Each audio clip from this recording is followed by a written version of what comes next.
Hi guys, this is Bros pro और आज हम बात करेंगे महारानी ताराबाई के बारे में, जो छत्रपति शिवाजी महाराज की बहू और छत्रपति राजाराम महाराज की पत्नी थी। हमारे पिछले वीडियो में हमने झांसी की रानी लक्ष्मीबाई यानी कि मणिकर्णिका के बारे में जानकारी दी थी।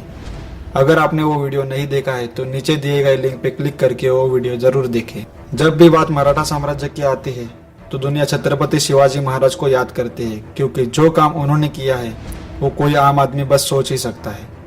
हम आज महारानी ताराबाई के बारे में बात करेंगे, जिन्होंने मुगलों को चारों खाने चित किया था। औरंगजेब जिस दक्कन को जीतने का सपना देख रहा था, उसको आखिरकार हार के वही दक्कन में आखिरी सांस लेनी पड़ी। ताराबाई का जन्म 1675 में तलबीड़ में हुआ। वो स्वराज्य के सेनापति हम्बीराव मोहिते की बेटी थी, इसीलिए वो राजनीति और युद्ध कौशल पहले से ही अपने पिता से विरासत में ले चुकी थी। 1684 में उनकी शादी छत्रपति राजाराम महाराज से हुई। 1689 में संभाजी महाराज की मृत्यु के बाद जब रायगढ़ को मुगलों ने चारों तरफ से घेर लिया, तब राजाराम महाराज के साथ रायगढ़ से निकलने में वो सफल हुई। 1696 में उन्हें पुत्र रत्न की प्राप्ति हुई, जिनका नाम शिवाजी रखा गया। सन 1700 में छत्रपति राजाराम महाराज की मृत्यु हो गई, पर ताराबाई ने अपने आप को संभाला और छोटे शिवाजी को गद्दी पे बिठा के स्वराज्य को अपने सुरक्षित हाथों में ले लिया। 1700 से लेकर 1707 तक महारानी ताराबाई ने औरंगजेब की सेना से कड़ा मुकाबला किया। वो लगातार आक्रमण करती, अपनी सेना को उत्साहित करती और किले बदलती रहती थी। औरंगजेब का सारा ध्यान दक्षिणी और पश्चिमी घाटों पर था, इसलिए उसकी मालवा और गुजरात की सेना कमजोर पड़ी थी। इस बात का फायदा महारानी ताराबाई ने उठाया और सूरत और मालवा पर आक्रमण करके उसे जीत लिया। छत्रपति शाहू महाराज संभाजी महाराज के बेटे थे। 1707 में औरंगजेब की मृत्यु के बाद मुगलों ने छत्रपति शाहू को मुक्त कर दिया, क्योंकि मराठा साम्राज्य में फूट पड़ सके। महारानी ताराबाई के अत्यंत बलवान और पराक्रमी सेनानी बालाजी विश्वनाथ ने छत्रपति शाहू का साथ दिया। छत्रपति शाहू और महारानी ताराबाई इनमें महाराष्ट्र के खेड़ में युद्ध हुआ। दुर्भाग्यवश ताराबाई इसमें हार गई।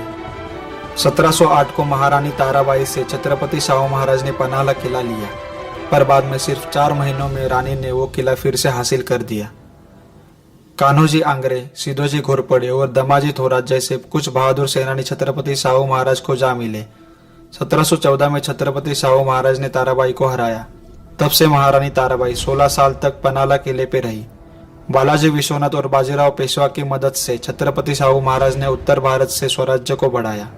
1730 में छत्रपति शाहू महाराज ने भोसले घराने के सब गिले शिकवे दूर करके महारानी ताराबाई को नजर कैद से मुक्त कर दिया।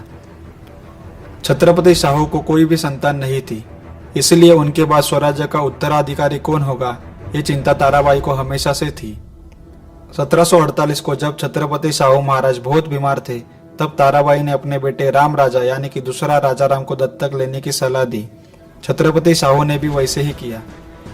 इसमें मजे की बात यह है कि राम राजा रिश्ते में अपना ही चाचा लगता था। राम राजा को इतने साल ताराबाई ने एक ब्राह्मण घर में संरक्षण हेतु रखा था।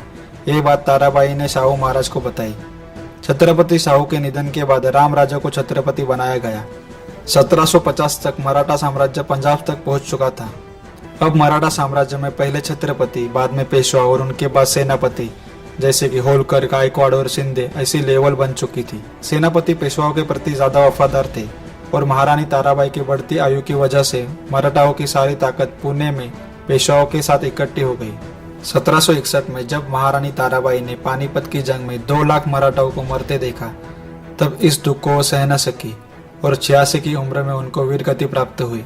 परंतु इतिहास गवाह है कि यदि 1701 में ताराबाई ने सत्ता और मराठा योद्धाओं के सूत्र अपने हाथ में नहीं लिए होते, औरंगजेब को स्थान स्थान पर रणनीतिक मात नहीं दी होती और मालवा गुजरात तक अपना युद्ध क्षेत्र नहीं फैलाया होता, तो निश्चित ही औरंगजेब पश्चिमी घाट पर कब्जा कर लेता।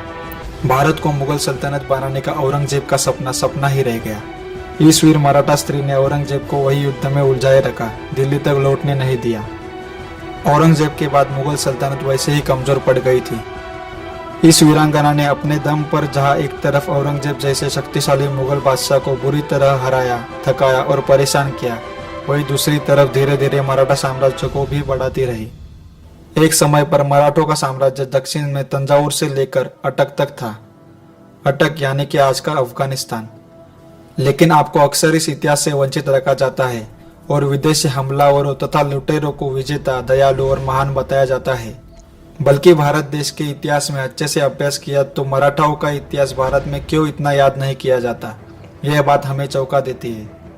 मराठा साम्राज्य का इतिहास हम इसीलिए हिंदी में बता रहे हैं क्योंकि वो गौरवशाली इतिहास पूरी दुनिया में पहुंच सके। वैसे भी संभाजी महाराज ने बाकी राज्यों की जानकारी रखने के लिए 14 भाषाएं सीखी थी, तो हम क्यों अपनी भाषाओं को और अपने ज्ञान को सीमित रखें।